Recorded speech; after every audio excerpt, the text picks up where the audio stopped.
the best academy. Hi friends, welcome to Harish academy. ఈరోజు వార్తలు నిలిచిన జాతీయ, అంతర్జాతీయ, రాష్ట్రీయ అంశాల గురించి, వార్తలు నిలిచిన వ్యక్తులు, అవార్డులు, పుస్తకాలు, మరి క్రీడా సంబంధిత సమాచారం, ఒక్కొక్క అంశాన్ని వివరంగా తెలుసుకుందాం. ఈరోజు మన ఫస్ట్ టాపిక్ వచ్చేసి కరప్షన్ పర్సెప్షన్ ఇండెక్స్, అవినీతి సూచి. పోటీ పరీక్షలకు ప్రిపేర్ అవుతున్న ప్రతి ఒక్క అభ్యర్థి రానున్న పోటీ పరీక్షలను దృష్టిలో ఉంచుకొని ఏ పోటీ పరీక్షన కానివ్వండి, ఏ స్థాయి పోటీ పరీక్షన కానివ్వండి, తప్పనిసరిగా చదవాల్సిన కొన్ని ముఖ్యమైన అంశాలు ఉంటాయి. అటువంటి ముఖ్యమైన అంశాలు లాస్ట్ 6 months ఆర్ 1 yearలో రెగ్యులర్గా రిపీటెడ్గా వార్తలు నిలుస్తున్న అంశాలు. ఇక్కడ అబ్జర్వ్ చేస్తే వార్తలు నిలుస్తున్న సూచీలకు సంబంధించి, నివేదికలకు సంబంధించి అండ్ ర్యాంకింగ్స్, ప్రముఖ దేశాలకు సంబంధించి కానివ్వండి, ప్రముఖ వ్యక్తులకు సంబంధించి కానివ్వండి, నగరాలకు సంబంధించి కానివ్వండి, ర్యాంకింగ్స్ అనే టాపిక్ గురించి మనం చూస్తూ ఉంటాం. అటువంటి వాటిపైన ప్రత్యేక శ్రద్ధను చూపండి. సో ఇక్కడ అబ్జర్వ్ చేస్తే కరప్షన్ పర్సెప్షన్ ఇండెక్స్, అవినీతి సూచి. ఏదైనా ఒక సూచి వార్తలు నిలిచినప్పుడు ఆ సూచీకి సంబంధించి ఫస్ట్ వచ్చేసి ఆ సూచి యొక్క పేరుని చూడండి. సెకండ్ వచ్చేసి ఆ సూచిని విడుదల చేసే సంస్థ పేరేంటి. థర్డ్ వచ్చేసి ఆ సంస్థ యొక్క ప్రధాన కేంద్రం ఎక్కడ ఉంది. ఫోర్త్ వచ్చేసి ఆ సూచీలో భారతదేశం యొక్క స్థానం ఎంత ఉంది. ఫిఫ్త్ వచ్చేసి ఆ సూచీలో టాప్ పొజిషన్లో నిలిచిన దేశం లేదా దేశాలు ఏంటి. నెక్స్ట్ వచ్చేసి బాటంలో ఉన్న దేశాలు ఏంటి. నెక్స్ట్ వచ్చేసి కొన్ని సూచీలకు సంబంధించి వాటి యొక్క స్కోర్స్ ఏంటి. టాప్ పొజిషన్లో నిలిచిన దేశం యొక్క స్కోర్ ఎంత ఉంది అండ్ భారతదేశం యొక్క స్కోర్ ఏ విధంగా ఉందో చూస్తే సరిపోతుంది. ఇంకా కొన్ని సూచీలకు సంబంధించి అయితే కంపారిటివ్ స్టడీ. లాస్ట్ టైం ఇదే సూచీలో భారత్ ఏ స్థానంలో ఉంది, ఈ సంవత్సరం ఏ స్థానంలో ఉంది, పురోగతి సాధించామా లేదా ఇంకా కిందికి పడిపోయిందా ర్యాంక్, ఇలాంటివి మనం చూడాలి. సో ఇక్కడ అబ్జర్వ్ చేస్తే కరప్షన్ పర్సెప్షన్ ఇండెక్స్, సూచీ పేరు కరప్షన్ పర్సెప్షన్ ఇండెక్స్ 2024, 2024 సంవత్సరానికి సంబంధించింది. 2025లో రిలీజ్ అయింది ఫిబ్రవరిలో. So corruption perception index.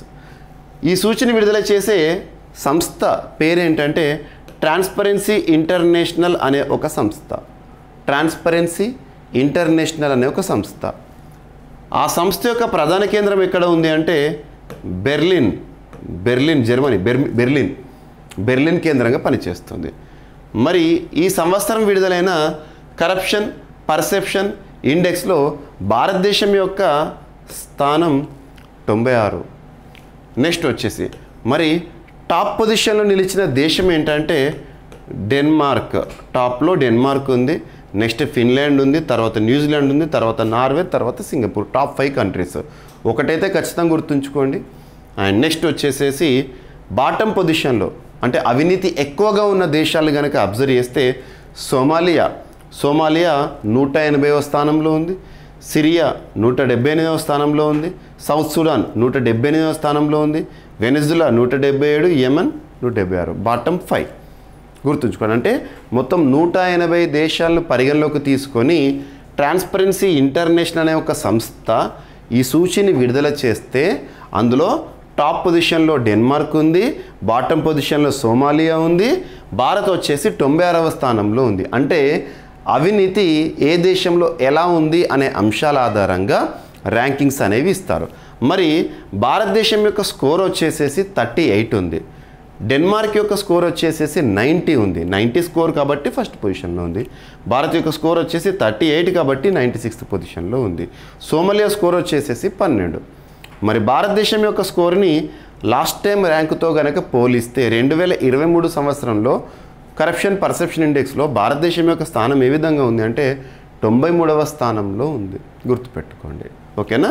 So ఈ విధంగా మనం సూచీలు చదివే విధానము. సో ఇక్కడ అబ్జర్వ్ చేస్తే 100 పాయింట్లకు గాను ఇచ్చే స్కోర్లో తక్కువ పాయింట్లు సాధించిన దేశాల్లో ఎక్కువ అవినీతి ఉన్నట్టు ఎక్కువ పాయింట్లు సాధించిన దేశాల్లో తక్కువ అవినీతి ఉన్నట్టు లెక్క. గుర్తుపెట్టుకోండి, అవినీతికి సంబంధించి, బ్రైబ్స్కి సంబంధించి.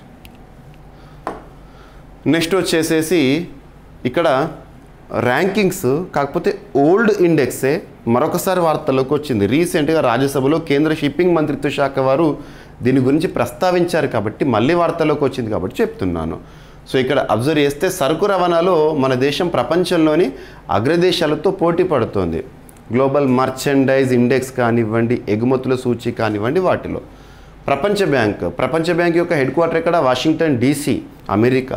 ప్రపంచ బ్యాంకు 2023లో విడుదల చేసిన సరుకు రవాణా పనితీరు సూచి, లాజిస్టిక్స్ పర్ఫార్మెన్స్ ఇండెక్స్, అందులో మన దేశం 22వ స్థానంలో నిలిచిందంట. అంతకుముందు మనది 38వ స్థానం. ముఖ్యంగా మన పోర్టులు టర్న్ అరౌండ్ టైంలో ప్రపంచంలోని అగ్రదేశాల కంటే ముందున్నాయి. TAT అంటే పోర్టులోకి వచ్చిన నౌక మళ్ళీ తిరిగి వెళ్ళిపోవడానికి పట్టే సమయము, టర్న్ అరౌండ్. ఇది ఎంత తక్కువగా ఉంటే ఆ పోర్టులో మౌలిక సౌకర్యాలు, సామర్థ్యం వంటివి అంత బాగున్నట్టు, వెయిటింగ్ టైం ఎక్కువ లేనట్టుగా.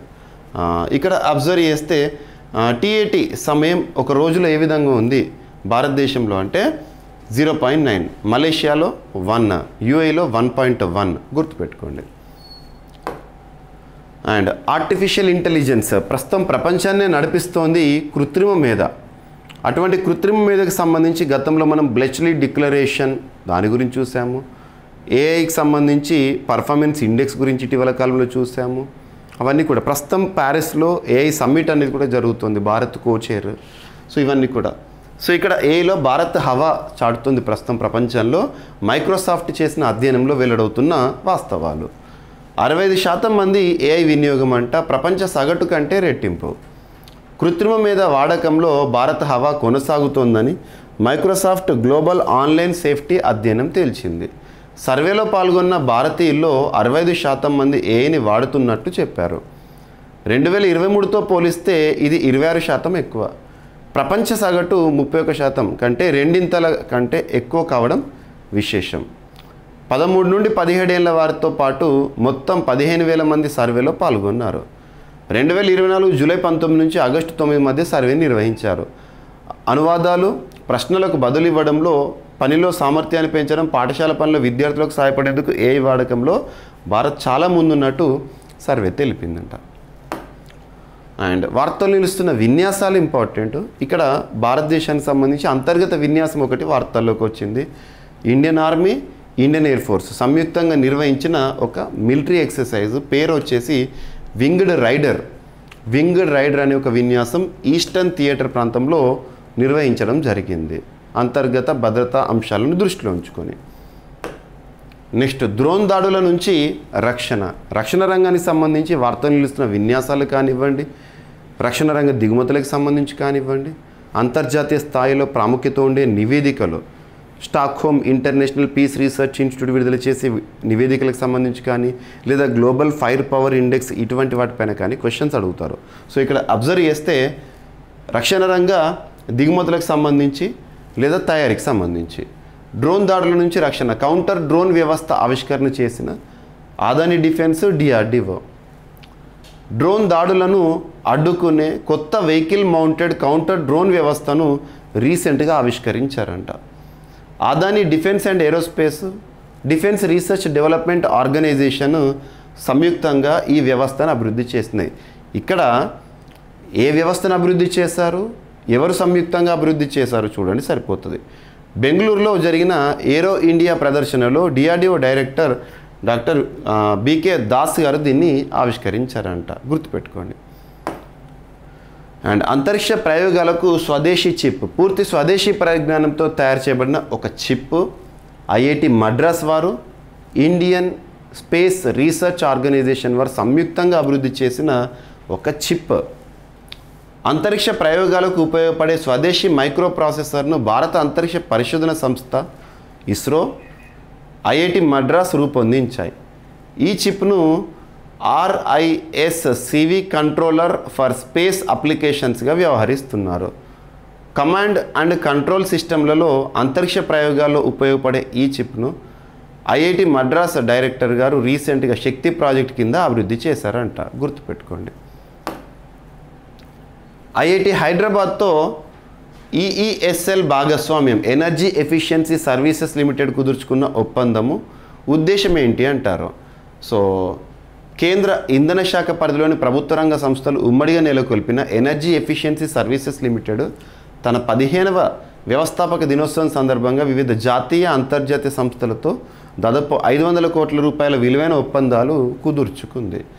వినూత్న ఇంధన పరిష్కారాలు కనుగొనడం, పరస్పర సహకారంతో వృద్ధి బాటలో నడవడం ఈ ఒప్పందాల యొక్క లక్ష్యం అంట. Indonesia, Malaysia, Thailand growth triangle, joint business council, green growth Asia foundation, IIT Hyderabad సంస్థలు కుదుర్చుకున్న ఒప్పందాలు ఉన్నాయంట. గుర్తుపెట్టుకోండి.